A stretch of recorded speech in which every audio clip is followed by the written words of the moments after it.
Jadi melanjutkan training kita ya, yang sesi terakhir kemarin sempat ada eh, apa namanya, eh, tidak ada kesempatan yang kemarin ya. Jadi kita tunda di hari ini, yaitu hari Selasa.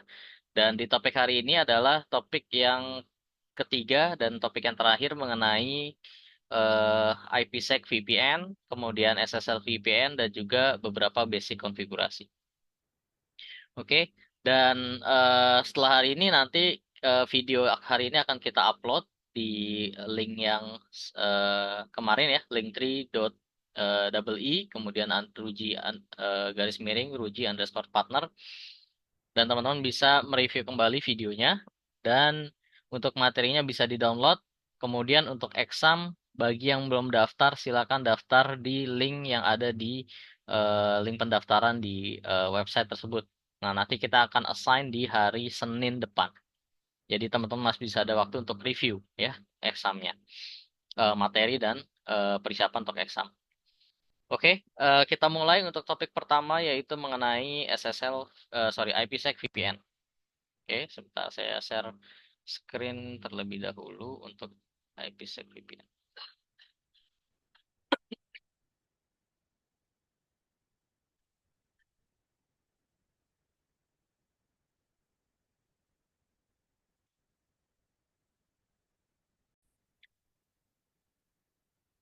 Oke, screennya kelihatan ya.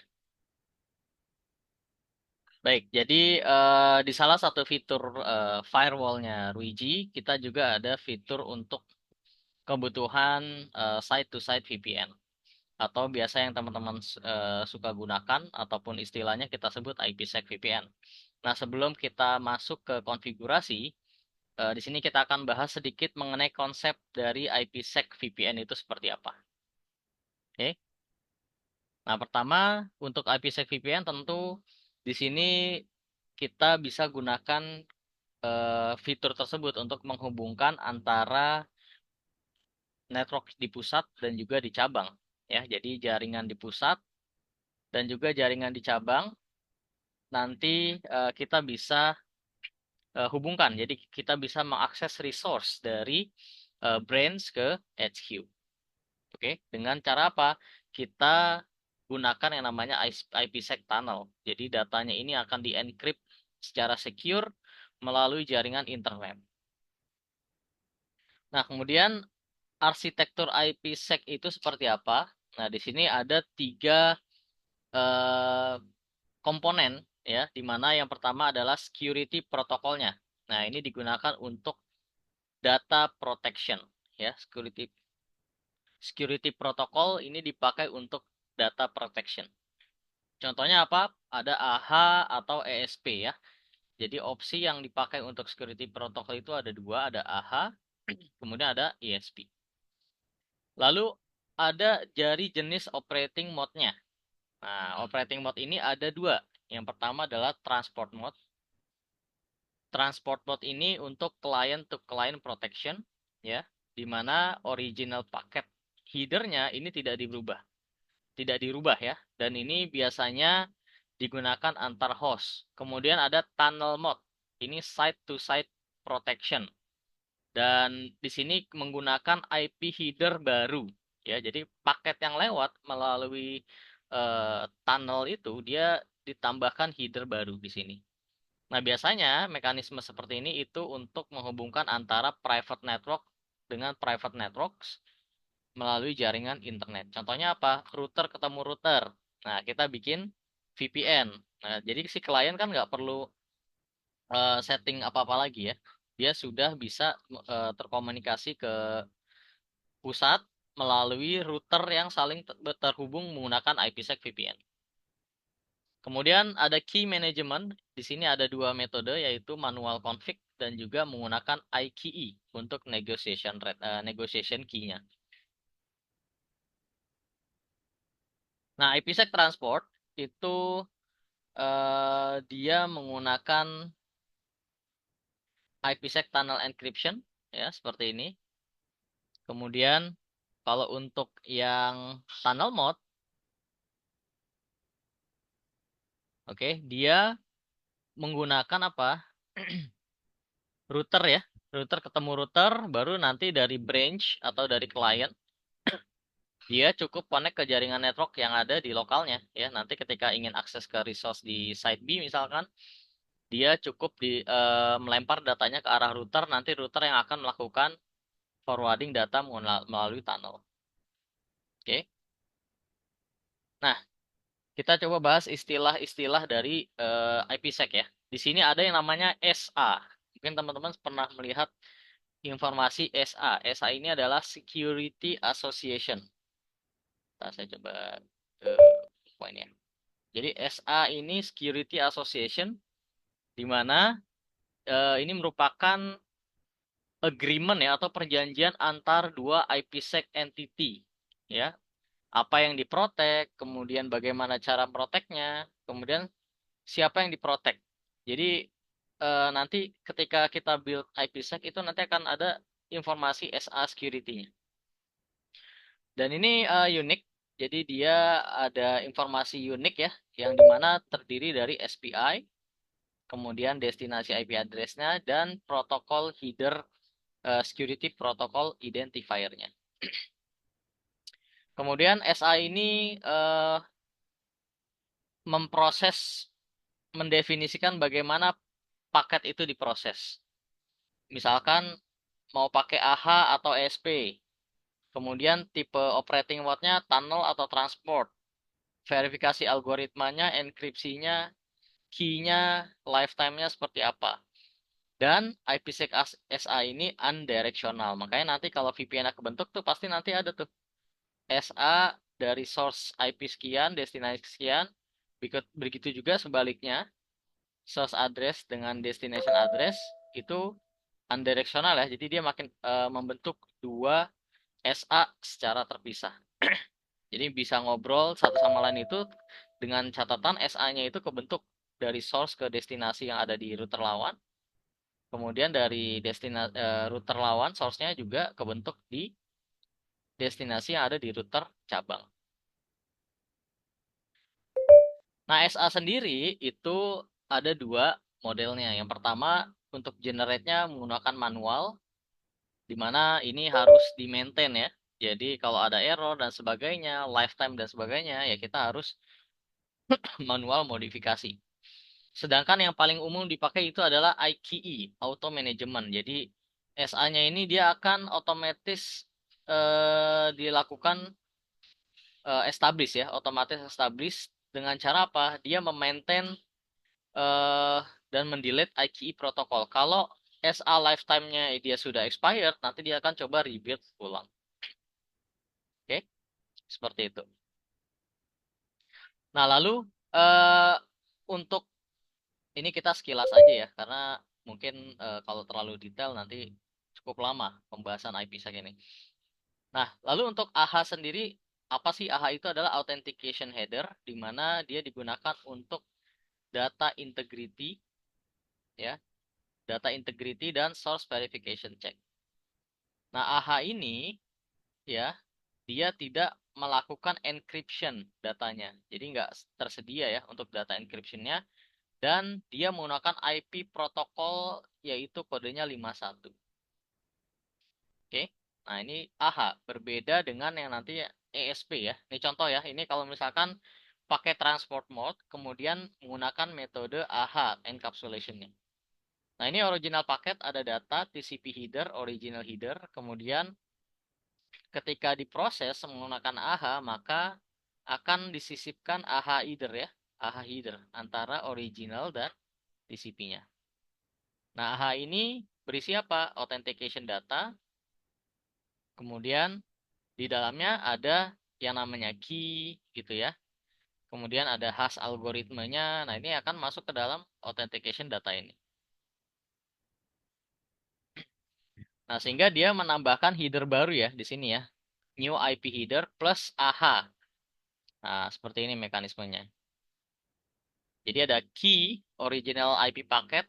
Di sini ada key-nya, ditambahkan new IP header, AHA, kemudian terbentuklah IP paketnya seperti ini, baru bisa diproses, dikirim keluar. Nah, berbeda dengan ESP, ya, ESP ini dia kepanjang dari Encapsulation Security Payload, di mana dia memprovide data integrity dan self verification juga, tetapi dia juga ada encryption data functionnya. Nah, kalau AHA tadi pakai protokol 51 ya. Kalau ESP, ini harusnya ESP ya, menggunakan protokol 5. Nah, ini contohnya. Jadi kalau kita lihat di tabel seperti ini, jadi ini original paket, kemudian nanti ketika menggunakan ESP ditambahkan ESP tail dan encryption key, ya. Kemudian encryption algoritmanya dimasukkan ciphertext, ya. Kemudian diproses menggunakan authentication key. Nah, lalu nanti terbentuklah yang namanya ESP out di sini. Nah, eh biasa teman-teman pasti kalau menggunakan membuat IPsec VPN pasti ada proses phase 1 dan phase 2 ya. Seperti apa sih prosesnya? Nah, jadi pertama adalah yang dilakukan build phase 1, IKE-SA negotiation dulu di phase 1. Dia membentuk dulu nih, coba melakukan enkripsi dulu ya menggunakan phase 1. Kemudian setelah phase 1 terbentuk, baru phase 2 ya, SA negotiation-nya. IPsec SA negotiation dia akan mencoba bentuk menggunakan phase 2. Nah, setelah itu terbentuklah SA IPsec-nya. Kemudian di sini baru user bisa mengirimkan data ya. Bisa mengirim data melalui IPsec SA. Jadi nanti akan di-encrypt datanya. Jadi di sini secara proses dia ada dua ya, phase 1 dan phase 2. Jadi kita bisa cek ketika nanti ada masalah IPsec kira-kira putusnya di mana nih? Di phase 1 apa di phase 2? Kalau phase 1-nya sudah terbentuk negotiate-nya, kemudian nanti kita cek kembali enkripsi di phase 2-nya. Apakah sudah terbentuk, apakah sama atau tidak parameternya. Oke.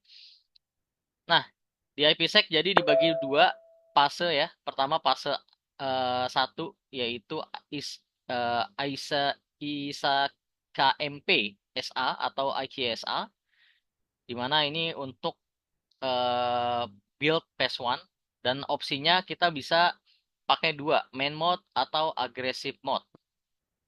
Kalau main mode dia keenam ISA KMP message-nya interactive ya. Kemudian kalau aggressive mode dia hanya 3 message aja yang interaktif. Jadi biar lebih cepat ya, karena dia agresif modelnya. Kemudian setelah terbentuk phase 2 ya, masuk ke phase 2 di mana dia modenya cuma quick mode aja ya, menggunakan 3 ISA KMP message interaction. Nah, lalu setelah itu IPsec SA terbentuk untuk security protection dari datanya. Kemudian ISA KMP SA protection itu dia membentuk multiple IPsec SA ya, negotiation untuk di phase 2-nya. Jadi nanti kita bisa cek ya ketika kita build VPN, nanti ada dua mekanisme yaitu outgoing dan ingoing untuk SA-nya. Nah, enkripsi dan dekripsi algoritma yang paling sering dipakai itu ada DES. Kalau symmetric encryption ada DRES, 3DES, AES. Asymmetric itu enkripsi key-nya beda dengan decryption key-nya. Biasanya pakai RSA, DSA, DH. Kemudian kalau pakai hash algorithm, ya, ini bisa pakai MD5, SH1, SH2, dan SM3. Patokannya apa? Ya, kita harus samakan ya parameternya ya. Kita harus samakan parameternya. Enkripsi di P1 dan P2. Nah, ini contoh skenario, misalkan router ketemu router ya. Di mana di sini ada local networks 1.0.0, 1.0, ini adalah IP internet. Nah, stepnya apa aja? Jadi kita harus pastikan IP-nya reachable terlebih dahulu untuk IP1-nya. Kemudian router 1 kita setting phase 1-nya, pre-share key, kemudian phase 2-nya gitu ya. Kemudian Nanti di router yang kedua juga sama, lalu kita coba cek verifikasi dari sisi routingnya. Nah, ini kita coba simulasikan, jadi kita coba demonstrasikan untuk IPsec VPN. Oke, di sini saya ada dua perangkat router, ya. Jadi ada router IEG, nanti kita set sebagai branch, kemudian di sini ada firewall, kita set sebagai apa namanya, sebagai pusat, ya, HQ. Oke, kita buka yang firewall terlebih dahulu ya. Kita buka, ini kebetulan laptop saya sudah terhubung ke firewall. Nah, jadi kalau dari lab kemarin kan ada IP di segmen DMZ dan juga trust ya. Jadi kita coba allow segmen DMZ dan trust. Luigi at 123 HFB2.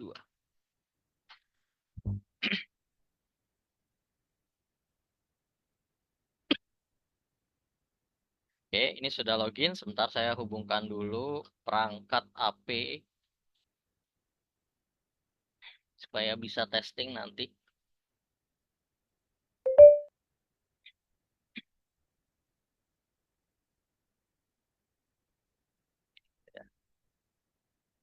Oke.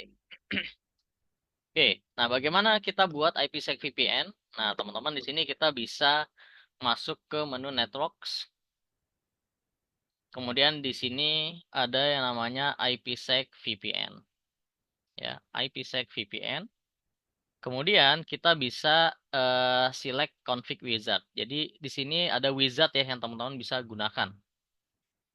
Nah, pertama adalah tunnel interface-nya. Misalkan VTI berapa ya? Range-nya 1 sampai 1000. Misalnya saya buat VTI 1, tunnel name-nya sebentar.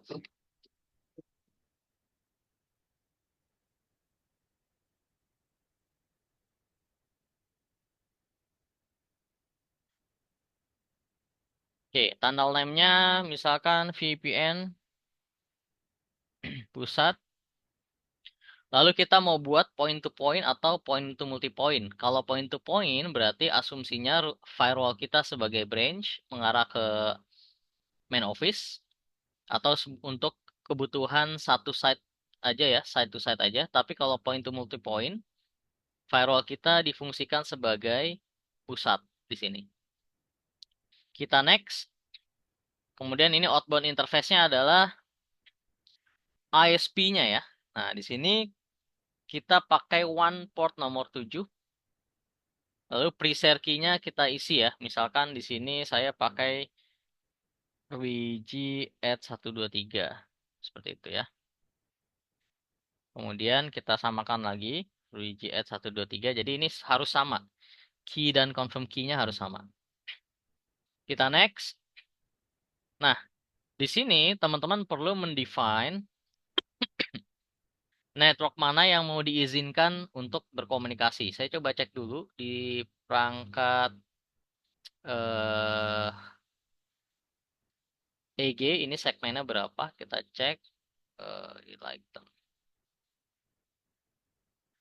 kita coba cek ya.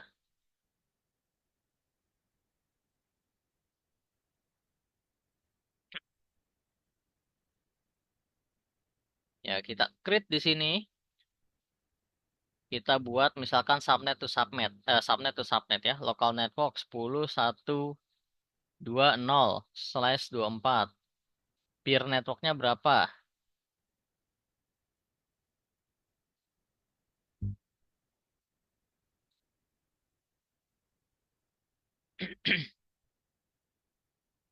Peer networknya kita coba cek.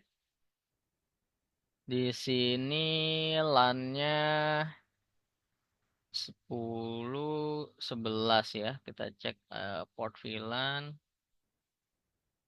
Oke, default VLAN-nya dia 111 ya, 111. Oke, default VLAN-nya 111, berarti saya buat 192.168.111.0/24. Kita tambahkan lagi segmen DMZ ya. /24, peer-nya 192.168. 0/24. Kita klik OK seperti ini. Kita next. Nah, ini kemudian masuk ke config verification ya. Sebenarnya ini standar parameternya ya. Nah, teman-teman harus samakan ya IKE parameternya dengan perangkat di RIEG atau di router yang ada di branch-nya. Contoh di sini saya pakai versi 1 modenya, cuma opsi versi 2 juga kita centang. Lalu encryption modelnya SHH-256, AES-128, grup DH5, lifetime-nya 86.400 second. Kemudian parameter IPsec-nya pakai ESP, ya AES-18 SAA, nah, seperti ini. Nah, ini kita coba samakan ya, parameter ini ya, kita samakan. Nah, ini kita coba samakan. Kita capture dulu ya, buat mastiin kira-kira sama nggak parameternya.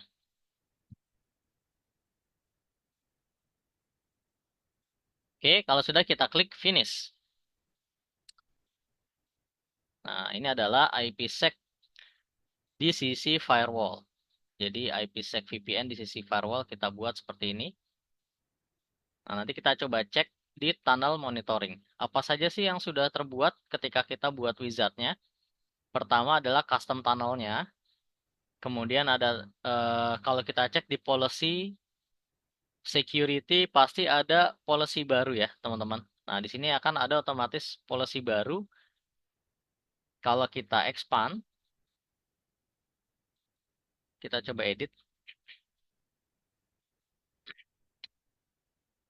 Nah, ini policy yang dibuat oleh VPN Wizard tadi. Source-nya VPN pusat. VPN pusat itu adalah zone baru di mana dia itu membernya adalah VTI 1. Jadi kan tadi ada tunnel interface, itu adalah interface yang dibuat untuk kebutuhan IPsec VPN, kemudian digabungkan ke zone baru VPN pusat.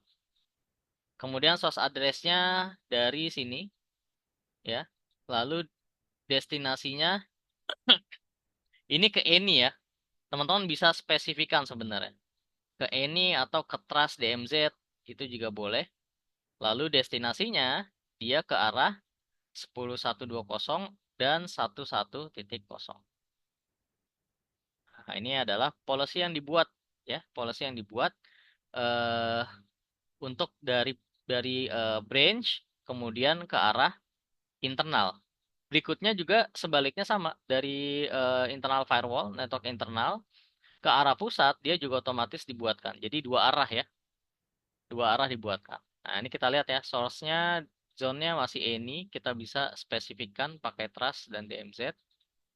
Kemudian source IP-nya VPN pusat lokal, destinasinya ke pusat, dan VPN pusat remote untuk destinasi address-nya. Nah, ini udah kita modifikasi. Sekarang kita tes coba untuk membuat di sisi perangkat EG-nya. Nah, langkah pertama ya, kalau di router kita bisa buat VPN, IPsec VPN. Ya, ini kita delete dulu. Kita add di sini client VPN HQ. Peer gateway-nya kita cek ya IP-nya berapa nih.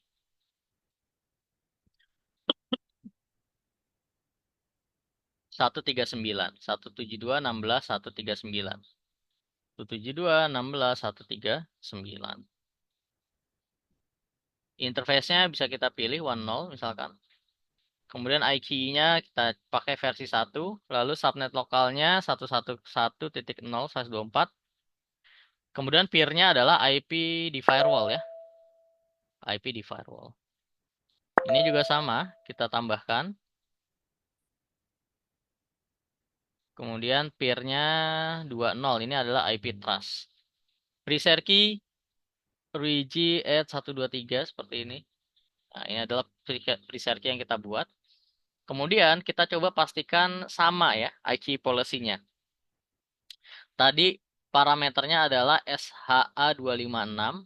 Nah, ini sebenarnya opsi-opsi yang bisa dipakai ya teman-teman ya.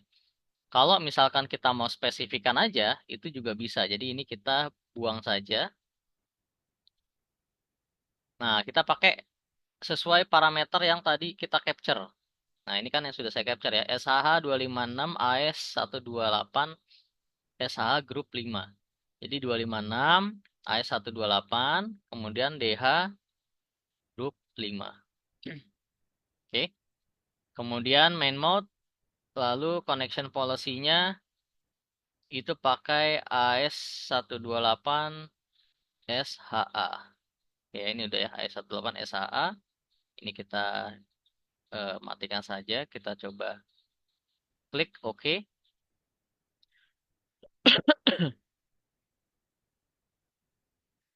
Oke, kita coba cek kira-kira IPsec-nya kebentuk nggak.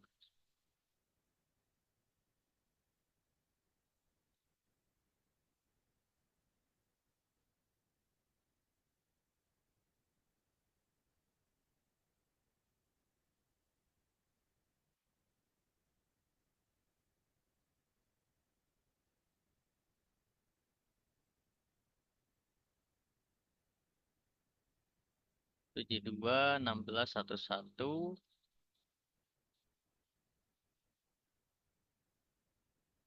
Oke, kira-kira ada log masuk nggak nih? Di sini monitoring, kemudian log IPsec VPN log. Nah, ini ada error ya. IKA proposal doesn't match. Local IP, check IKE proposal configuration. Nah, ini IKE proposal ternyata tidak match ya. Kita coba cek lagi. Kira-kira parameternya apakah sudah sesuai atau belum? SHA 256. Verification-nya AS 128. SHA 5. Kemudian SHA. Oh, SHA AS 128. SHA AS 128. DH 5. Coba cek ya. Tes.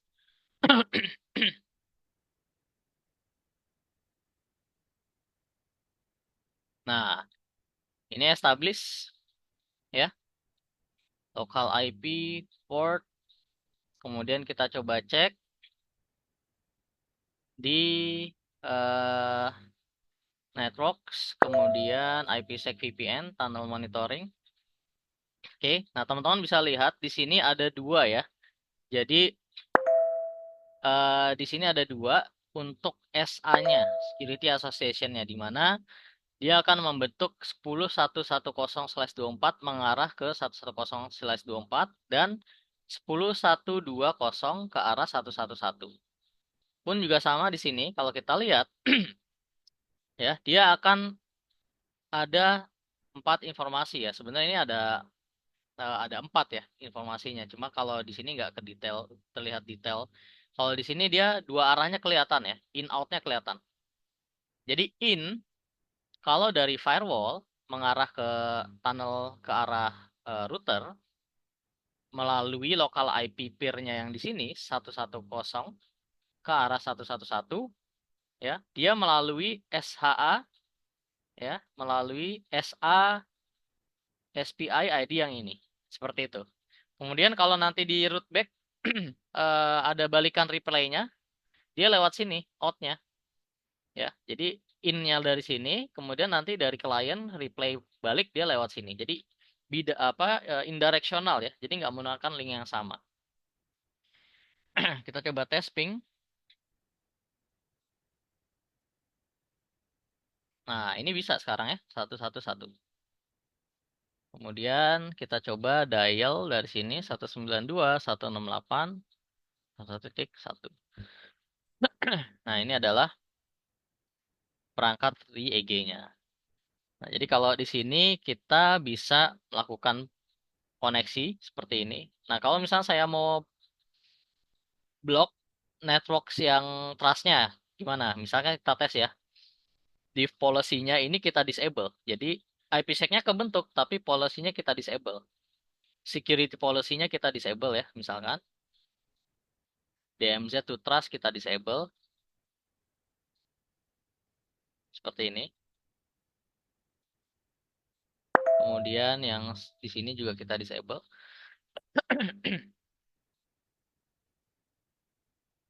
Nah, putus ya. Jadi di sini dia akan terputus. Oke, source address-nya DMZ to trust dia terputus ya. Ini sebenarnya yang arah balik. Kalau kita aktifkan lagi, dia akan bisa komunikasi lagi.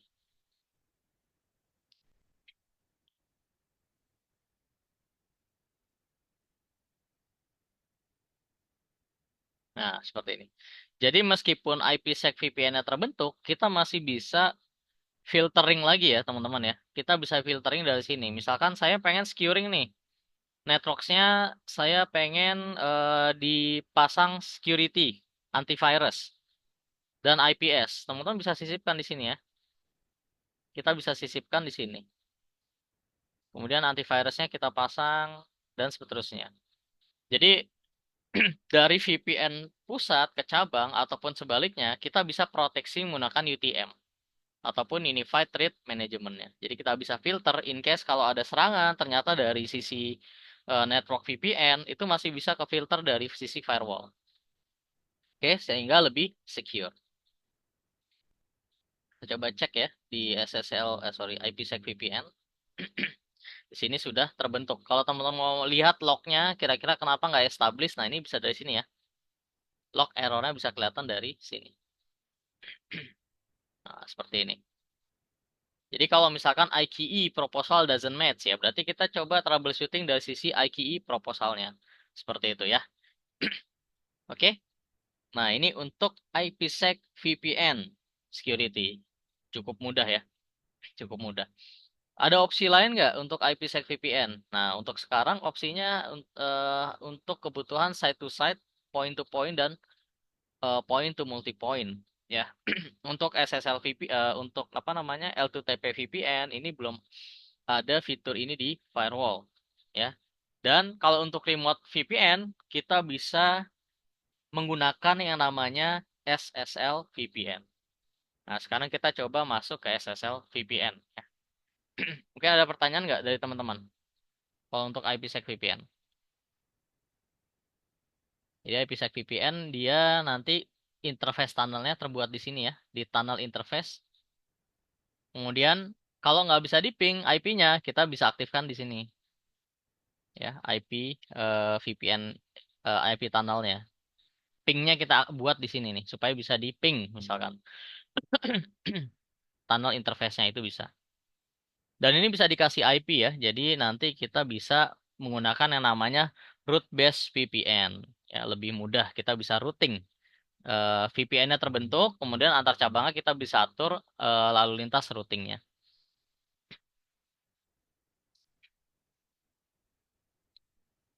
Firewall tidak bisa SD-WAN ya. Lalu kalau tidak bisa, apakah bisa L2TP menggantikan series? Ya, firewall tidak bisa SD-WAN. Kemudian untuk L2TP saat ini fiturnya belum ada ya di sisi firewall. Ini nanti kita coba feedback ya ke R&D karena masing-masing produk beda-beda R&D-nya.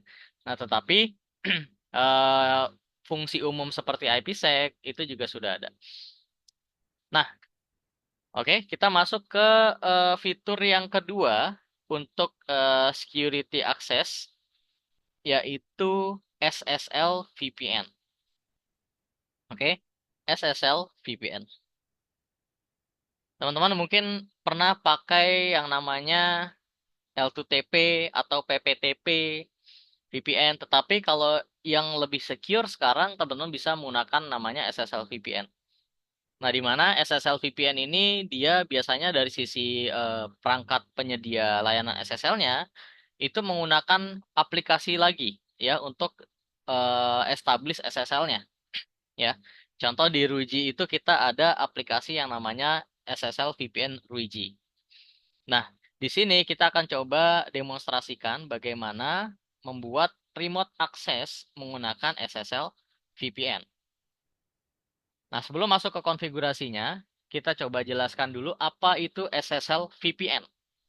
Ya, Jadi SSL VPN ini merupakan teknologi VPN yang menggunakan SSL atau TLS protokol untuk mengimplementasikan secure remote access-nya. Kemudian ini biasanya dipakai untuk apa? Perangkat mobile seperti laptop, mobile phone, gitu ya. Kemudian eh, kita lebih mudah melakukan yang namanya securing-nya. Karena nanti kita bisa atur user A itu boleh akses kemana, user B bisa akses ke resource mana, itu kita bisa atur dari sisi firewall. Nah, di sini contoh ketika menggunakan SSL VPN, ya mobile user akses ke firewall, dia dienkapsulasi menggunakan SSL encryption, lalu melalui dienkapsulasi menggunakan TCP sampai di firewall nanti dia akan di decrypt kembali ya. Dan juga original paketnya nanti bisa diteruskan ke intranet. Nah, skenario yang biasa dipakai untuk SSL VPN, biasanya kalau dari klien, dari kita ingin akses ke apa namanya, akses ke resource, ya, posisi di luar, teman-teman bisa menggunakan SSL VPN ya, bisa connect ke SSL VPN. Kemudian nanti dari firewall kita bisa apa namanya mengatur security-nya. User A bisa akses ke resource mana, user B hanya bisa akses ke mana. Nah, itu bisa kita apa namanya kita bisa lakukan filtering di sisi firewall.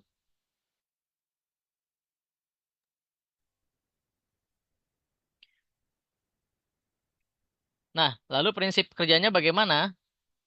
Untuk SSL VPN, stepnya biasanya ada beberapa step. Pertama, kita perlu melakukan user login. Jadi nanti teman-teman punya user dan password, ya. User dan password, kemudian nanti di authenticate. Model autentikasinya bisa local authentication, bisa menggunakan LDAP ya. Jadi firewall nanti integrasi ke LDAP untuk mengambil user account. Kemudian bisa pakai sertifikat ya, ataupun kita bisa hidden ataupun kita bisa ignore sertifikatnya atau kita tidak wajibkan pakai sertifikat itu juga bisa. Kemudian nanti ketika login dia akan dicek berdasarkan role-nya ya. User A misalkan ternyata dia masuk ke grup role 1. Dia hanya bisa akses resource yang ada di role 1. Nah, nanti resource ini merefer ke resource access. Jadi misalkan di sini user A, ini user A, ya, dia tergabung ke role 1. Nah, di mana resource role 1 itu hanya mengizinkan web resource dan file resource ya. Maka dia hanya bisa akses ke sini. User B, dia bergabung di role 2, dia hanya bisa akses resource TCP aja. Nah, maka dia hanya bisa akses yang ini aja. User C, ya dia masuk ke role 3, dia hanya bisa akses IP resource misalkan. Maka hanya resource IP resource saja yang bisa diakses oleh user C. Jadi nggak semua network bisa diakses. Beda dengan kalau pakai L2TP ataupun pakai proket yang metode IPsec remote client seperti PPTP dan L2TP itu hanya sebatas network yang diizinkan. Tetapi kalau di sini kita bisa based on resource yang mau kita izinkan dari mana saja. Nah, ini konsep SSL VPN ya, teman-teman ya. Jadi nanti teman-teman bisa lebih mudah mengatur role-nya. Nah, bagaimana SSL VPN yang ada di si RG Wall? Nah, di RG Wall itu ada dua metode untuk SSL VPN. Pertama adalah Exclusive Virtual Gateway. Nanti saya akan tunjukkan fitur itu ada di mana. Tapi di sini ada skenario kalau kita pakai Exclusive Virtual Gateway, maka ini diklasifikasikan berdasarkan virtual gateway dan share virtual gateway. Jadi misalkan saya ada user R&D, kemudian ada user HR. Kita buat eksklusif gateway untuk R&D dan juga untuk HR. Dimana kalau untuk R&D itu dia pakai port 8000, Kalau untuk HR dia pakai port 8001. Kemudian nanti R&D hanya akses ke resource R&D. Kemudian HR hanya akses ke resource HR. Seperti itu. Jadi kita bisa bikin dua profile SSL VPN untuk masing-masing users ya dengan menggunakan port yang berbeda. Jadi IP-nya sama tetapi portnya berbeda. Nah, itu adalah exclusive virtual gateway. Ya, intinya bedanya apa? Di port.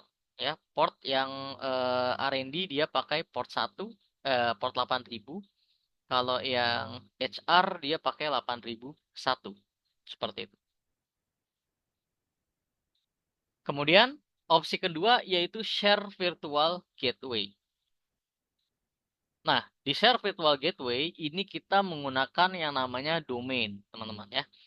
Nah, di mana portnya sama-sama 8000, tetapi ketika akses ke dalam SSL VPN-nya, kita memanggil domainnya yaitu misalkan xyz.com/a. Ini untuk kebutuhan R&D.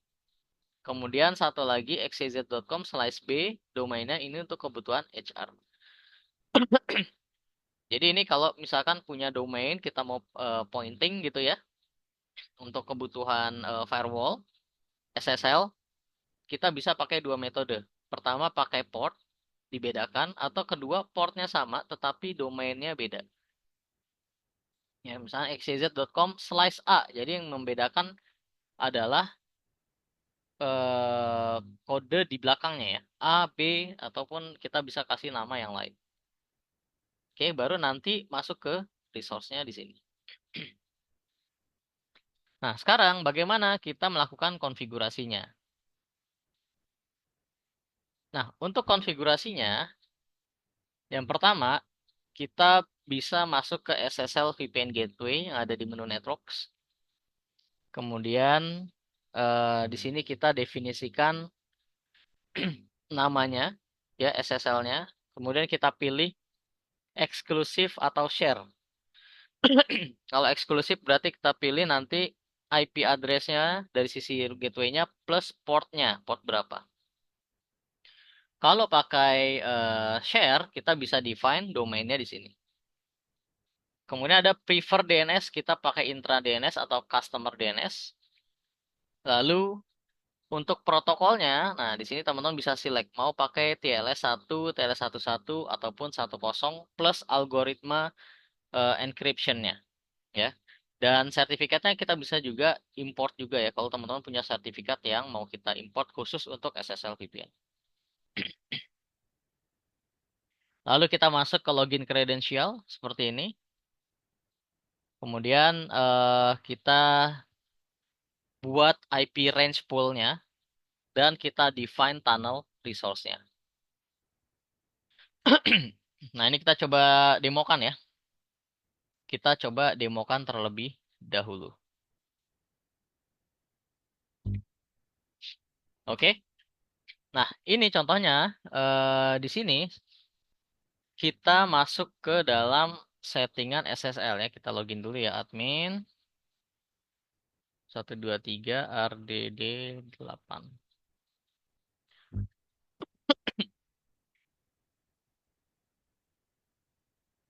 Oke, step pertama kita masuk ke menu networks.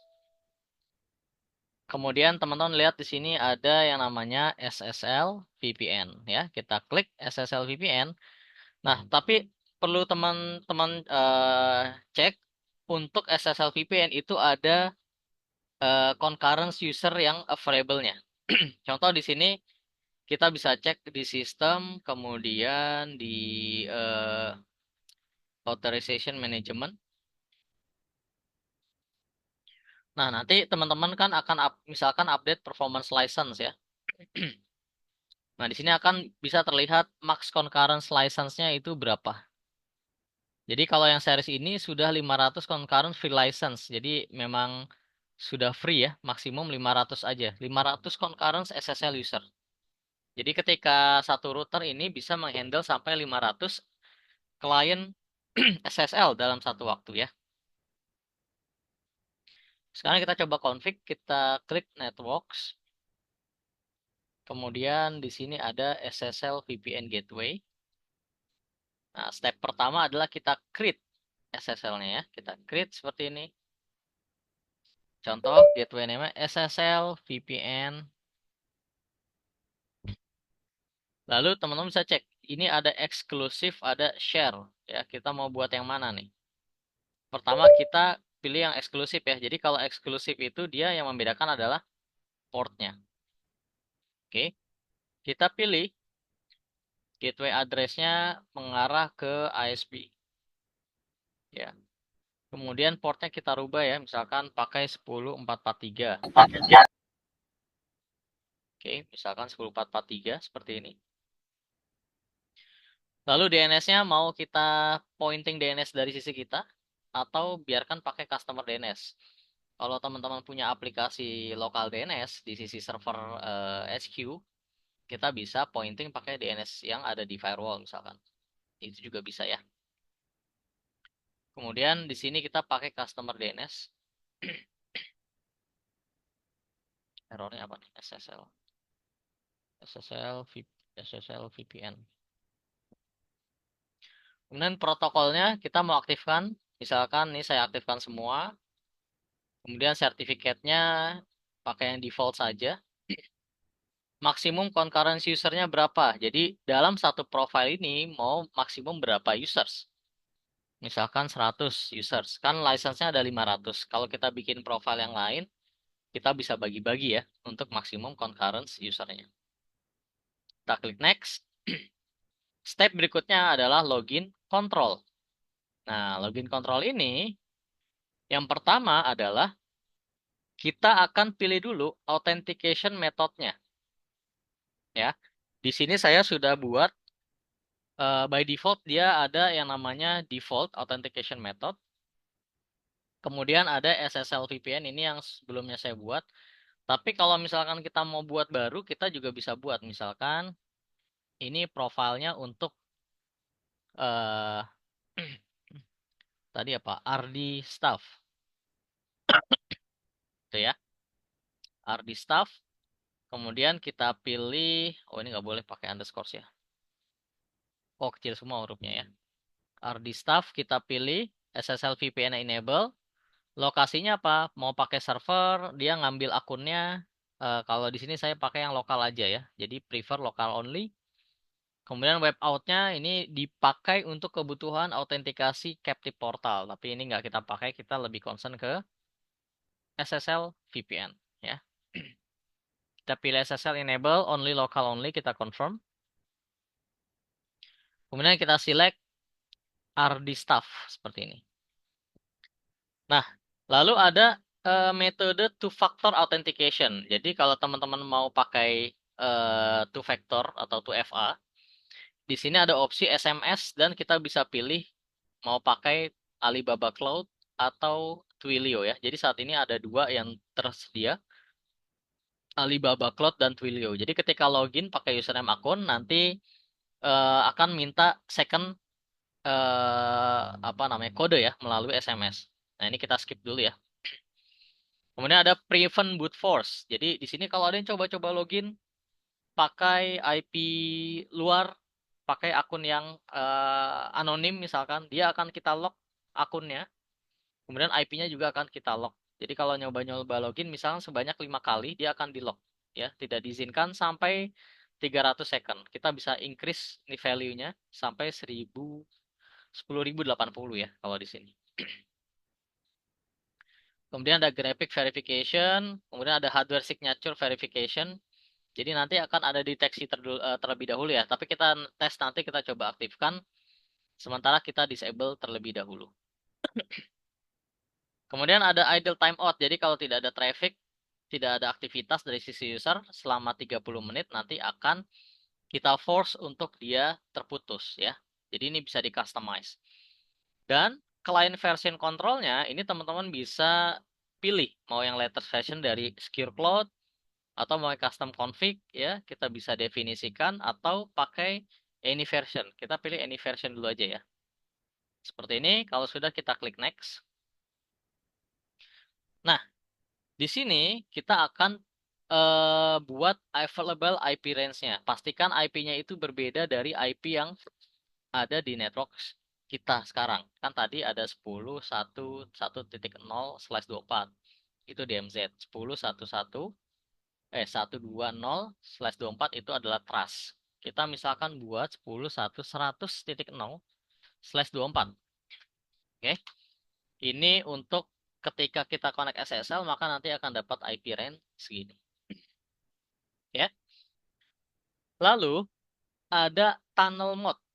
Nah, tunnel mode ini apa? Ada full tunnel, ada split tunnel. Bedanya apa? Full tunnel ketika user connect ke SSL VPN, maka trafficnya akan di forward semua ke firewall. Jadi kalau misalkan kita pengennya kalau user nih connect SSL VPN, internetan juga lewat firewall biar ke filter. Nah, itu bisa pakai yang full tunnel. Tapi kalau hanya sebatas akses resource, kita bisa pilih yang namanya split tunnel, ya, split tunnel. Nah, sehingga ketika kita pilih split tunnel, kita buat yang namanya tunnel resource. Ya, seperti tadi yang ada di penjelasan PPT, dia boleh akses ke resource mana aja. Contohnya, misalkan saya buat tunnel resource di sini, RD resource. Kita create di sini misalkan DMZ. Oke, pakai subnet 10.1.1.0/24. Kemudian trust network 10.1.2.0/24. Oke, 10.1.2.0/24. Ini adalah IP subnet trust. Kita klik confirm seperti ini. Kalau sudah kita tinggal klik confirm. Oke, kita next. Nah, di sini teman-teman jangan sampai salah ya, jangan sampai kelewat bahwa di sini kan sudah ada default policy ya. Ada RD staff. Kita bisa buat di sini kita tambahkan resource-nya bisa akses kemana aja. Nah, kita tinggal add di sini. Dia bisa akses ke RD resource. Coba kita back dulu ya. Ada RD resource, kemudian ada apa ya tadi ya? HR resource. Nanti kita coba tambahkan SR resource.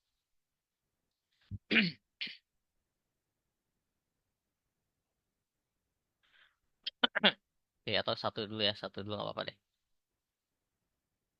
Oke, kita edit, kita pilih RD resource seperti ini. Kita klik confirm.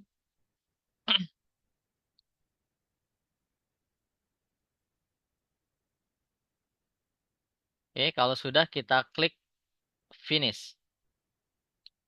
Nah, maka di sini akan dibuatkan yang namanya SSL VPN GE07 10443 portnya. Dia pakainya eksklusif. Kemudian authentication domainnya ke RD staff. Sampai sini kita jangan lupa untuk membuat user account-nya. Nah, user account-nya teman-teman bisa buat di objek uh, user authentication. Kemudian ada user management di sini. Kemudian tadi kita sudah buat yang namanya RD staff ya. Dia akan muncul di sini. Nah, teman-teman bisa buat akunnya. Ya, contoh saya bikin akun RD1. RD staff. Passwordnya ruiji@123. Kita klik save.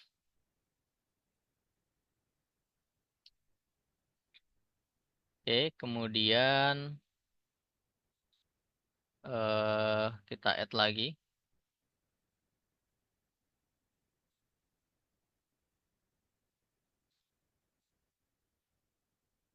RD2. Parent group RD staff. ruiji@123. ruiji@123. Oke, seperti ini ya. Nah, sekarang kita cek kalau dari wizard yang tadi kita buat, apakah sudah ada polisinya. Nah, ini kita tes. ternyata sudah ada ya kebentuk, dibantu dibuatkan. Kita coba verifikasi. Oke, Antras IP pool SSL VPN yang tadi kita buat.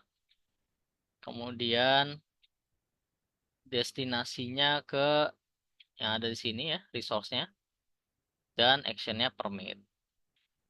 Oke, sekarang saya coba tes. Kita coba tes connect ya. Kita coba tes koneksi. Di sini saya coba menggunakan mobile phone.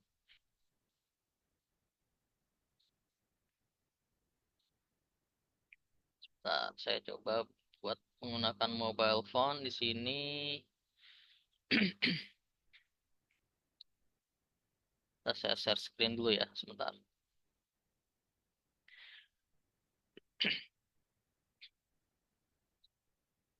Wallpaper, mana ya? SSL.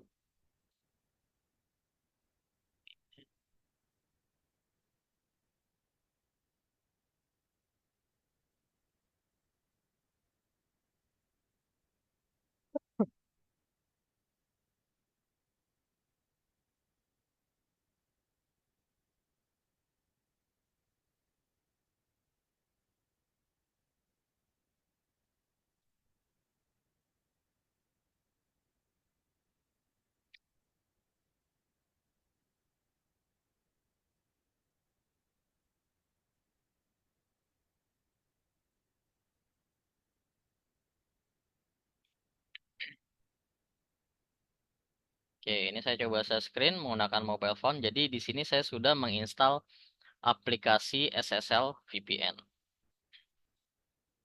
Oke, sebentar.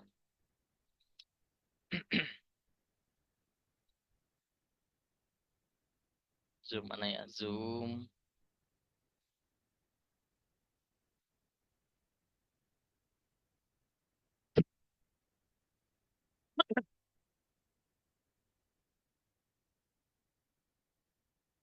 Oke,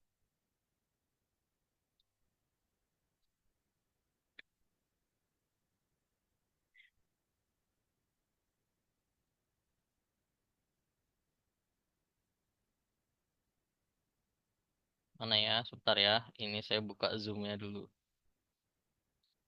Zoom, Zoom.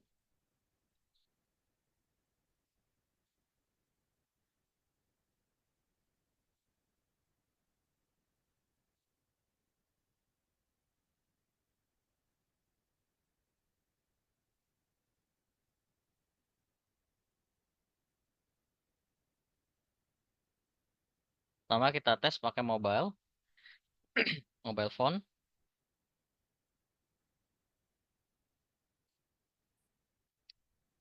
Saya set ini dulu ya, host dulu.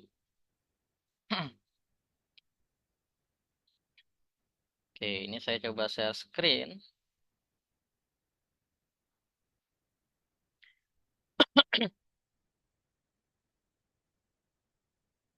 Nah, di sini ada SSL VPN, mana ya SSL VPN ya. Nah, ini RG SSL VPN. Oke, jadi teman-teman sebenarnya bisa install aplikasinya, bisa di-download atau lewat eh, login web dari sisi SSL VPN yang sudah kita buat. Jadi IP-nya kita bisa dial lewat web browser, nanti ada panduan cara downloadnya, ya, scan QR code dan sebagainya.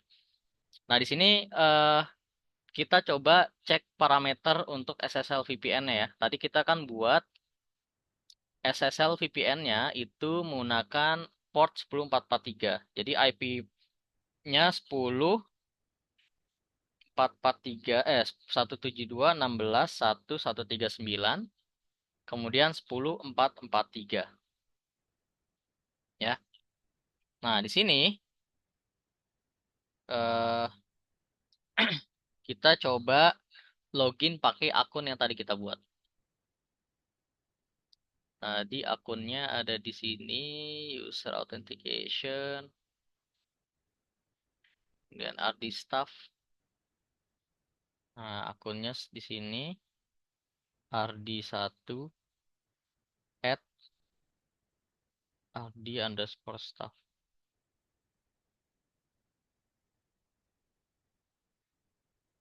Passwordnya Ruiji S123 ya. Kita coba login.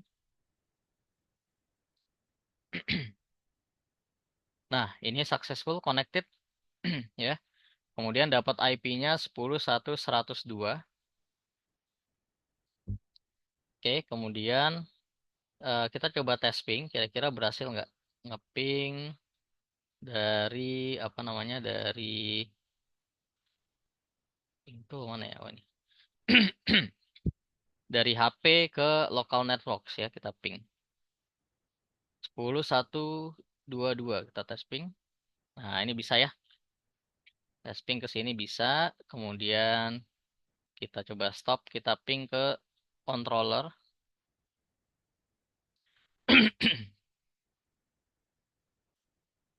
Nah, ini juga bisa. Kita coba tes akses controller misalkan.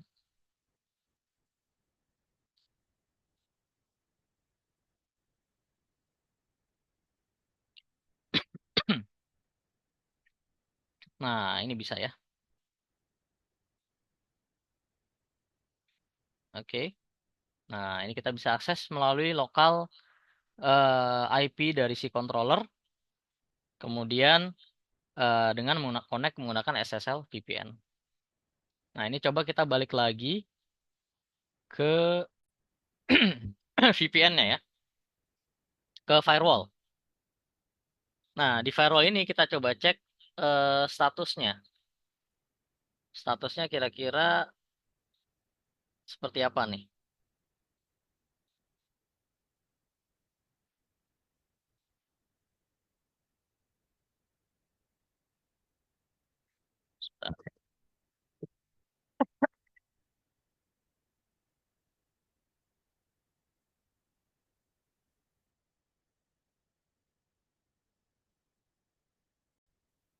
Oke. Nah, ini kita coba cek status SSL VPN ya. Teman-teman bisa cek di sini di networks, kemudian SSL VPN di operation monitoring.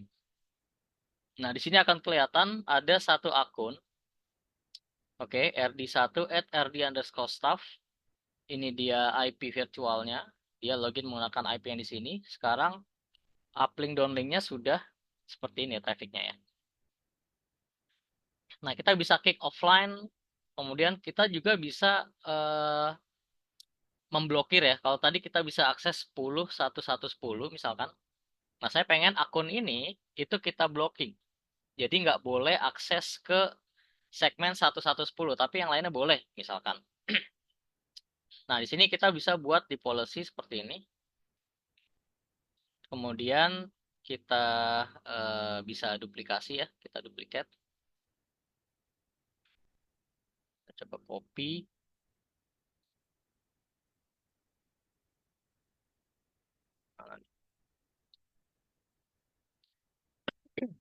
Dari copy ya. Kita buat baru aja. Misalkan kita modifikasi, yang hanya bisa akses itu untuk pool ini adalah RD berapa nih? RD 2 ya. Nah, tadi saya connect-nya ke RD 1 ya.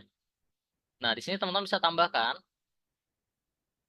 di users kita bisa select hanya RD 2 saja yang bisa akses ke resource ini.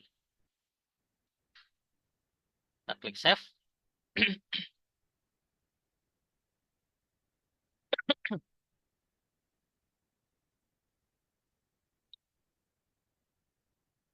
Oke, ini saya login. Coba kita tes eh SSL VPN. Staff RD 2.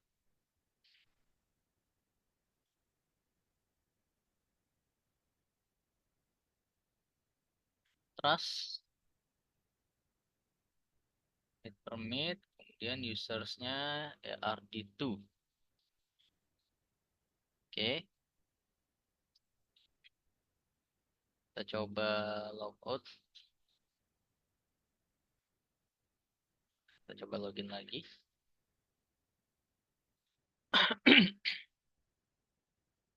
Ya, di satu ya. Kita tes ping. Nah, ini masih mau nih. Kita coba cek. User RD staff.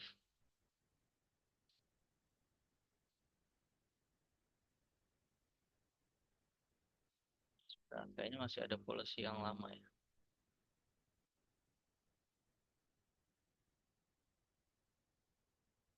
Terus IP pool. Oh, sorry. Ini ke connect VPN yang dari router ya. Oke, oke. Oke, nggak apa-apa. Nah, jadi kita bisa filtering dari sini ya. Kita bisa filtering dari sini. Nah, sekarang kalau misalkan saya coba pakai signature. Jadi kita pakai signature approval ya, device approval. Kita coba logout dulu. Nah, ini saya share screen lagi. Nah, di sini jadi ketika user mau connect ke SSL VPN, dia harus di-approve dulu ya. Kira-kira device-nya bener nggak nih punya asetnya kantor misalkan. Nah, teman-teman bisa modifikasi di sini, kita edit. Kemudian kita bisa cek di next. Ini ada hardware signature verification. Kita aktifkan ya, hardware signature verification-nya. Kemudian kita klik next, lalu kita klik finish. Oke. Nah, kita coba tes connect. Nah, ini ada muncul informasi hardware signature has been submitted and waiting to be reviewed. Jadi nggak bisa sembarangan terhubung, ya.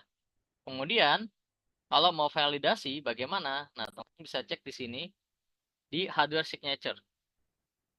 Nah, jadi ada satu perangkat laptop, handphone, dia pakai Redmi M210, kemudian menggunakan user RD,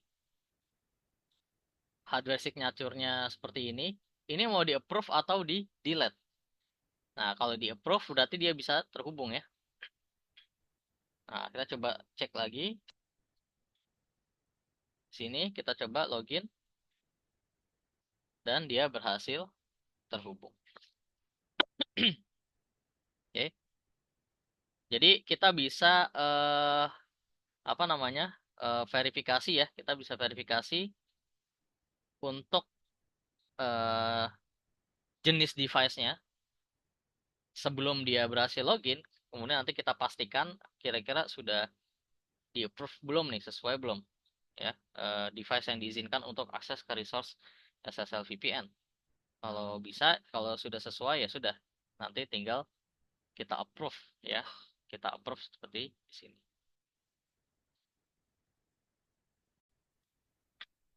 Oke. Nah, ini adalah SSL VPN. Kita juga bisa lock akunnya. Kita bisa coba lock ya. Misalkan RD staff.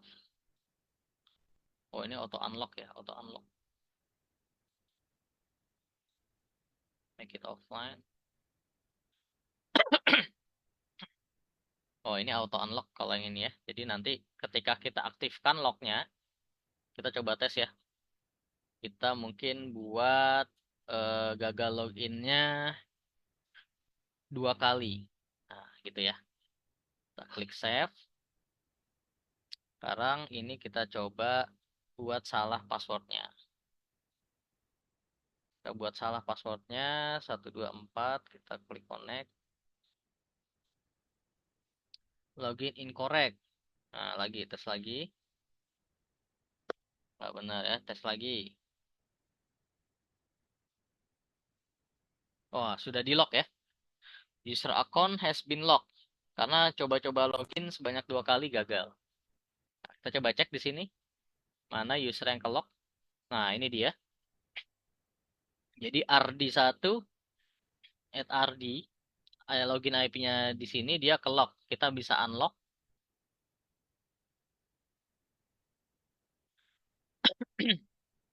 kita unlock ya. Kemudian kita coba tes login lagi.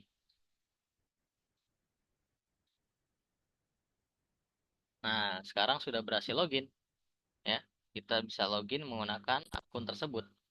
Dan teman-teman bisa cek sekarang usernya sudah online kembali. Jadi teman-teman bisa definisikan SSL VPN itu untuk kebutuhan resource masing-masing ya. Masing-masing divisi kita bisa buat lagi SSL VPN gateway-nya. Nanti kita definisikan lagi. Bedanya kalau eksklusif itu pakai port yang berbeda. Nggak bisa pakai port yang sama ya. Seperti ini tuh nggak bisa. Jadi harus port yang berbeda. Oke. Ini ada pertanyaan tadi. Mungkin tidak jika SSL menggunakan vendor lain seperti Komodo SSL atau Free Encrypt sertifikatnya. Sebenarnya sertifikat yang di sini lebih ke apa namanya?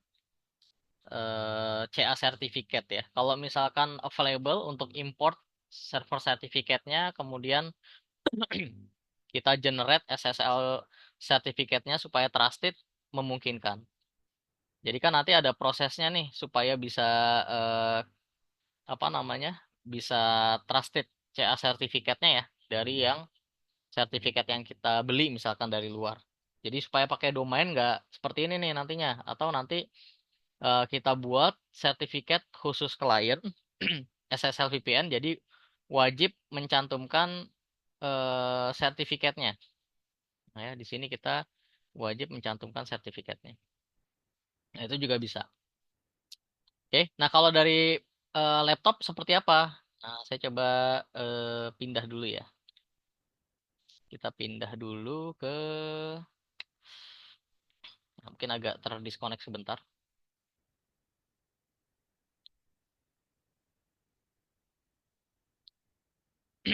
Oke, nah ini kalau teman-teman akses halaman webnya 139.10.443 HTTPS ya, HTTPS. Nah, dia akan seperti ini ya teman-teman ya. Jadi tampilannya akan seperti ini. Nah,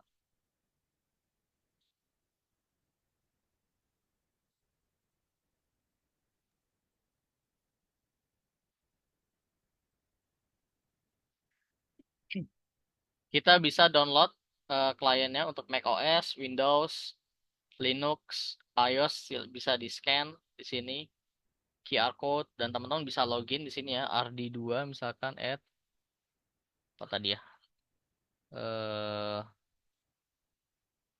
RD underscore staff Luigi @123 seperti ini.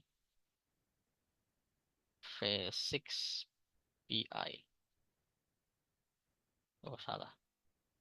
Y4UY. Hmm?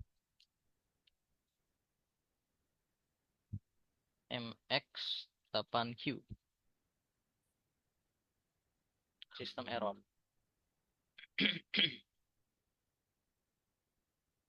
RD1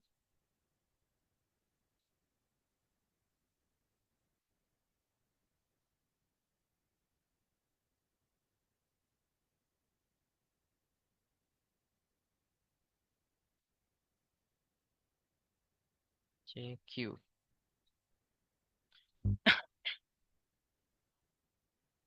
Sistem error ya. Harusnya bisa login ya. Coba ya. Mungkin ke lock ya. Sebentar kita tes balik lagi ke controller.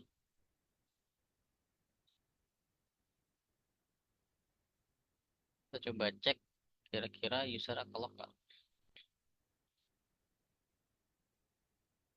Nggak ya, nggak ke lock ya. SSL VPN kita edit default login seperti ini. Next. Graphic Blur, Hadoop verification. Oh, Hadoop signature verification ya. Nah, ini kita next aja. finish seperti ini ya.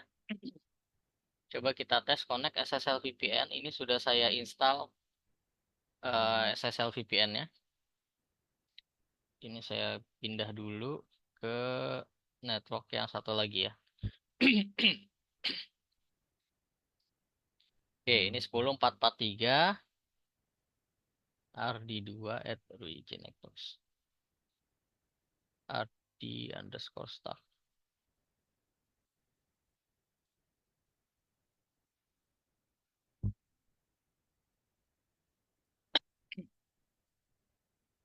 Nah, ini sudah berhasil. Kita tes IP config. Dapat IP 10.1.103. Kemudian kita coba ping ke 10.1.1.2. 10.1.10. Nah, ini bisa ya. Oke. Jadi kalau saya disconnect, kira-kira bisa nggak?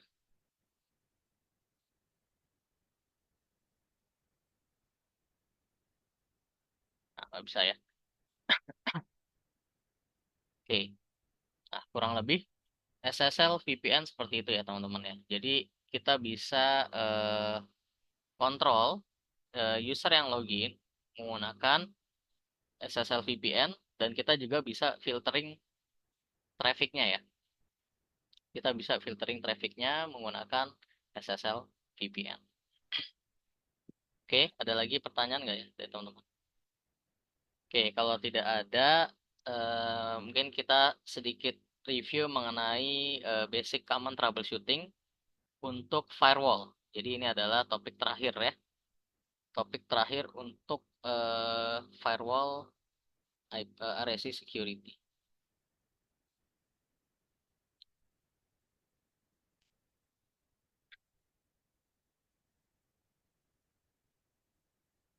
Oke. Nah, di sini untuk troubleshootingnya eh kita akan bahas dua topik, yaitu pertama mengenai maintenance-nya, kedua adalah troubleshooting roadmap-nya. Untuk maintenance, apa aja yang perlu kita perhatikan? Pertama adalah eh, kebersihan ya dari sisi environment, kemudian panasnya, dan kita bisa juga perhatikan dari sisi LED sistemnya. Kalau dia hijau solid dari status LED-nya berarti kondisi normal.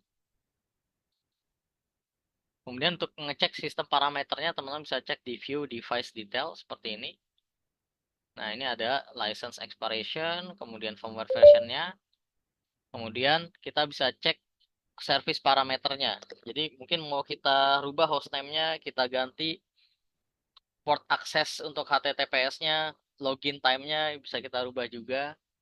Failernya berapa kali, dan kalau mau pakai verification code kita bisa aktifkan atau kita bisa disable. Kemudian jangan lupa kita set NTP time-nya disesuaikan dengan country yang kita select ya, ataupun ke negara yang kita berada. Lalu yang perlu kita lakukan pengecekan selanjutnya adalah CPU dan memori ya. Kita bisa cek di monitor, kemudian dicek maintenance serve monitoring. Pastikan tidak lebih dari 80% untuk CPU-nya, kemudian memorinya juga tidak lebih dari 80%. Kemudian kita bisa cek attack statistik ya di monitoring security cockpit, kemudian di threat management ya, ataupun di threat overview. Di sini kita bisa cek attack trend chart-nya ya. Top 5 attack-nya, serangannya ke arah firewall, apa saja, risk-nya seperti apa, action yang sudah dilakukan oleh firewall, teman-teman bisa cek semua di security cockpit. Kemudian kita bisa cek real-time historical traffic-nya ya, yang melalui firewall di monitoring interface traffic. Dan juga kalau ada alarm, kita bisa cek di maintenance system log. Teman-teman bisa cek kira-kira ada jenis-jenis alarm apa. Lalu selanjutnya adalah grant permission.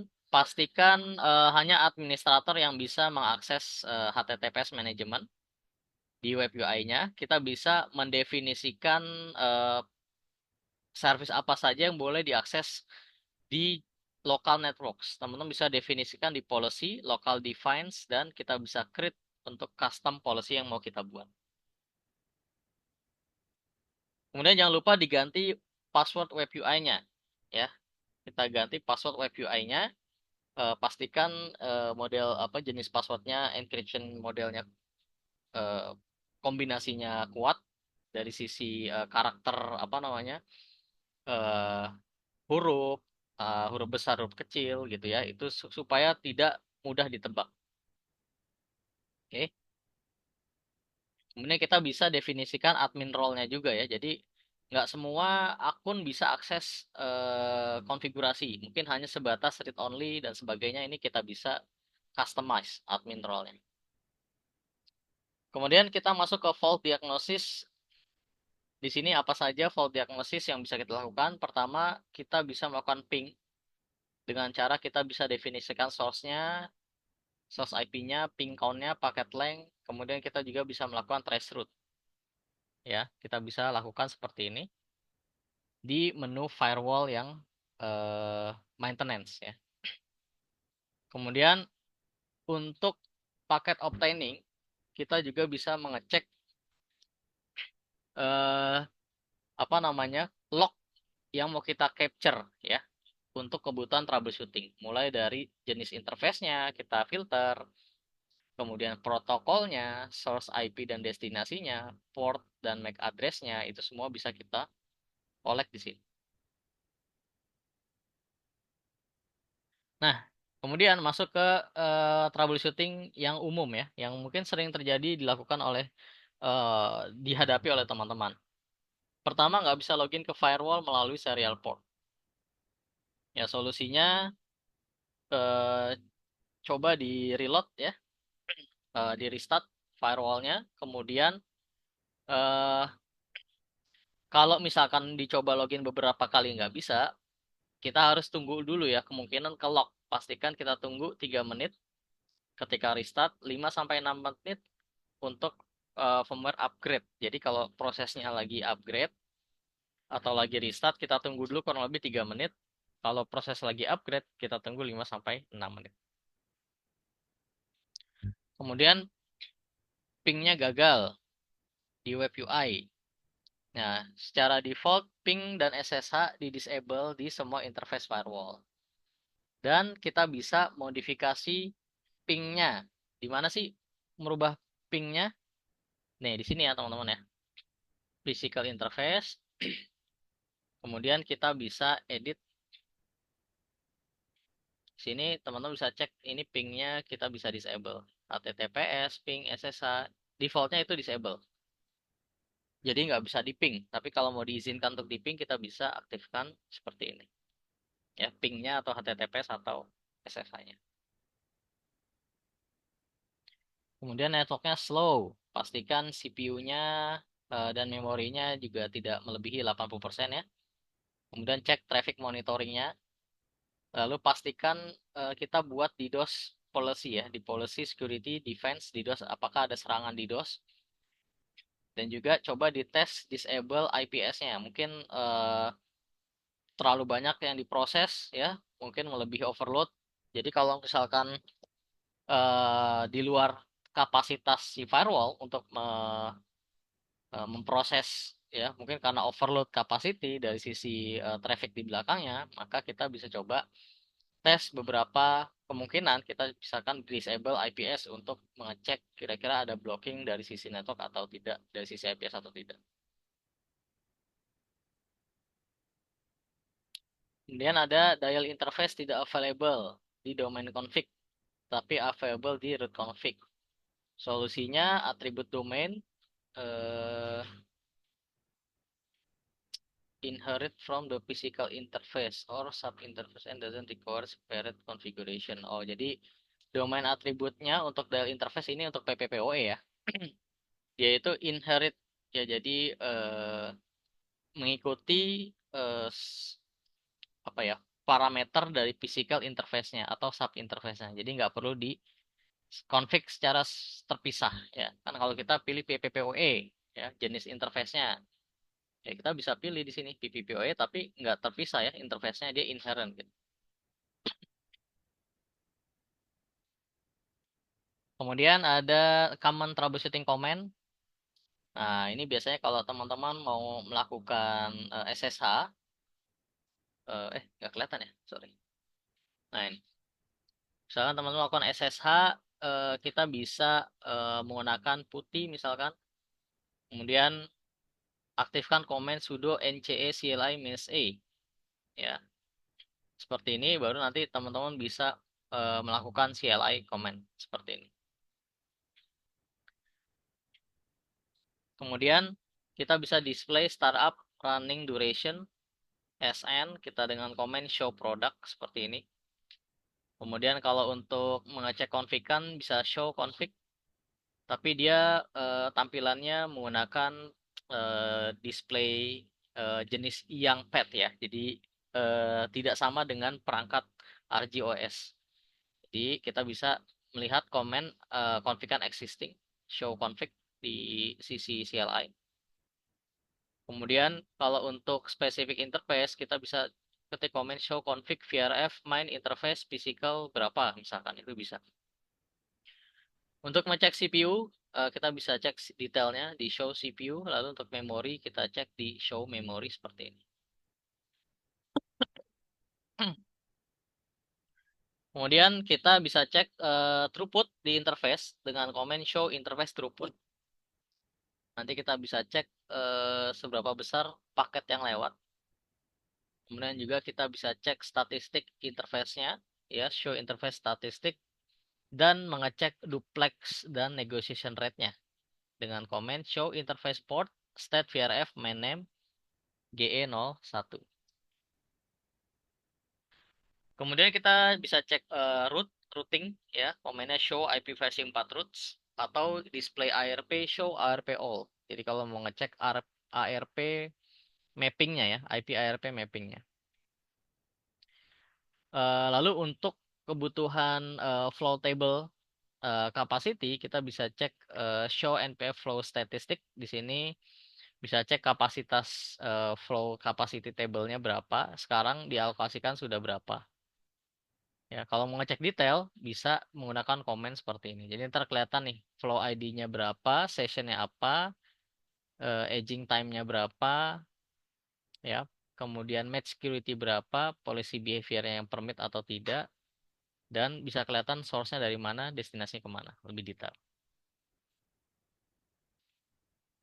Nah, kemudian masuk ke factory restore setting. Kalau kita mau balikin ke settingan awal, teman-teman bisa masuk ke sistem maintenance, default restoration. Kita bisa klik restore seperti ini. Nanti dia akan restart, kemudian balik ke configan awal. Jadi kalau default config itu username-nya adalah admin, passwordnya adalah firewall.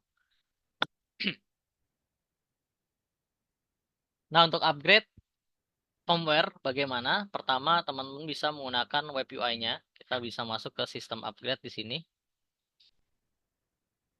Ya, kita bisa upgrade sistem di sini. Masuk ke sistem upgrade, kita bisa upgrade upload manual atau download melalui security cloud-nya Ruiji. Kemudian kita bisa rollback juga ya. Kalau misalkan, oh sebelumnya saya pakai firmware versi 8, sekarang saya upgrade versi 9, ada isu nih misalkan. Teman-teman bisa rollback version. Jadi tinggal diklik aja dia akan rollback ke firmware sebelumnya. Jadi satu langkah firmware sebelumnya itu sudah ada backupnya ya. Nggak perlu di-upload lagi gitu. Kemudian untuk library update, ketika sudah beli license untuk UTM-nya, kita bisa manual upgrade atau kita bisa modifikasi tiap hari mau diupdate berapa kali ya, berapa jam sekali. Ini kita bisa masuk ke signature library upgrade, kita klik save, kemudian kita klik upgrade all. Ya, dia akan upgrade ke semua ini ya, ke semua apa namanya UTM yang terinstall license-nya. Nah, lalu ada fitur diagnostic center. Apa sih diagnostic center ini? Diagnostic center ini kita bisa gunakan untuk kebutuhan troubleshooting. Misalkan ini kita coba demokan ya. Sistem Fault Diagnostic Center. Misalkan kita mau diagnosa VPN atau SSL VPN.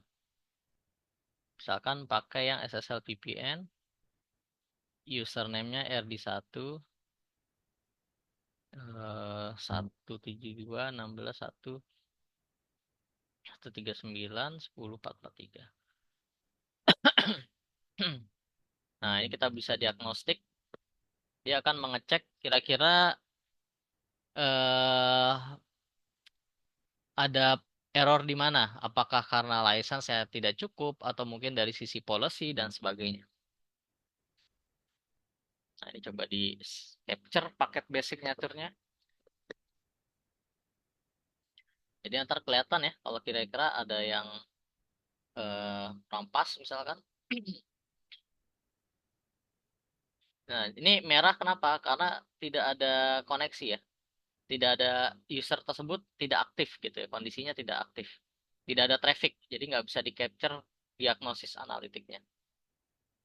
Kecuali kalau kita coba login misalkan, terus nggak bisa akses ke beberapa aplikasi, kita bisa diagnosis dari sini.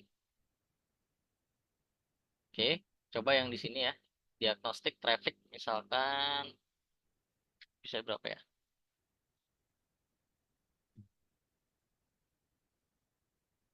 24 ya. Destinasinya ke misalnya 888 deh.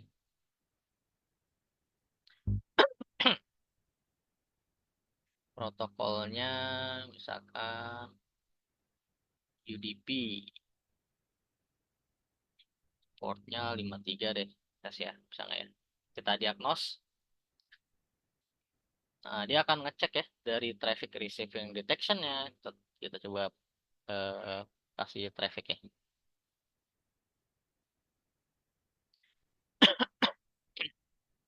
Jadi kita coba trigger traffic, kira-kira ketangkep nggak trafficnya. Nah, ini ke detect trafficnya, kemudian dia masuk ke basic detection, lakukan pengecekan.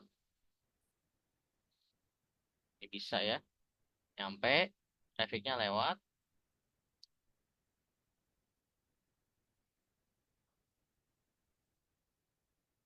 Oke, masuk ke paket tracing.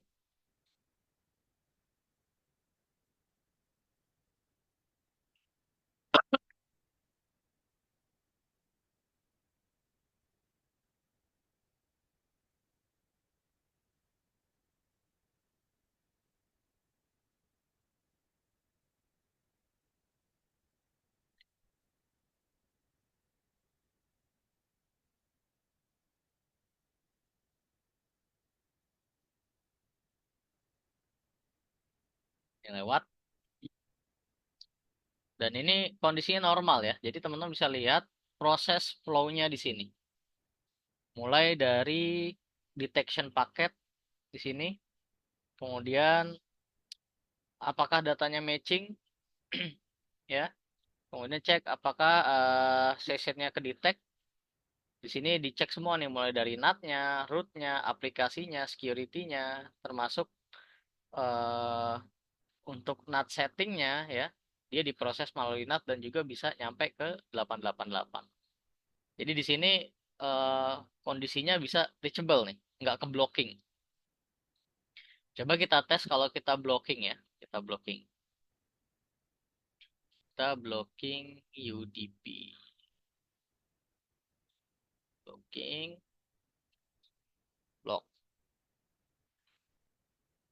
ke paling atas. Nah, kita bikin any aja. Source-nya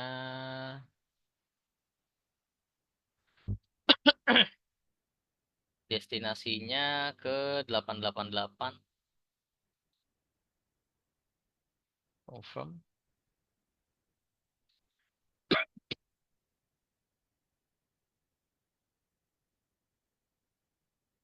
Ini ya. Kemudian service-nya apa ya? Eh, ping ICMP, kemudian Ya, ping aja deh. Kita deny.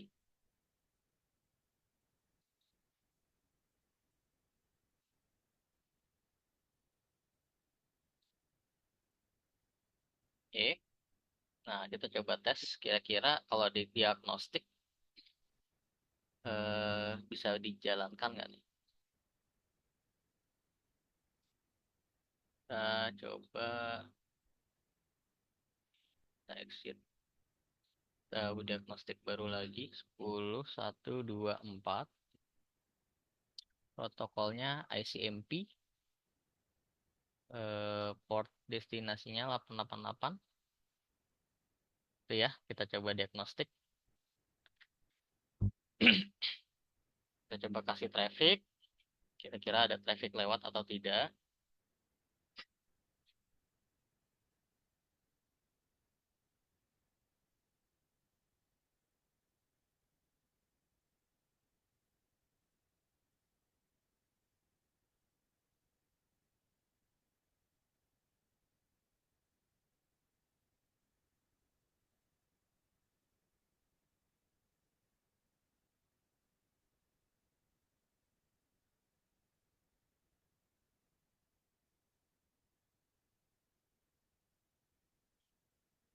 Oke, basic detectionnya kelihatan.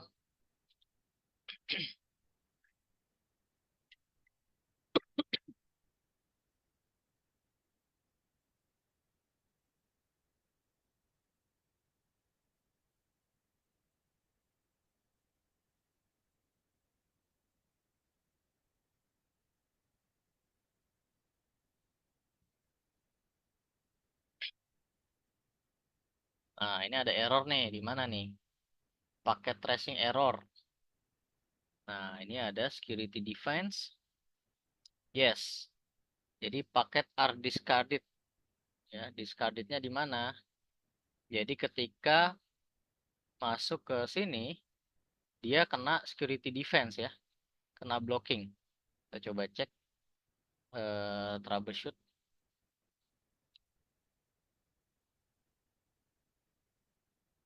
Nah, security policy name-nya blocking yang mendiscard paket tersebut. Jadi dibantu dicekin ya. Oh, ternyata yang bikin ngeblocking tuh yang ini gitu. Nah, kita klik disable,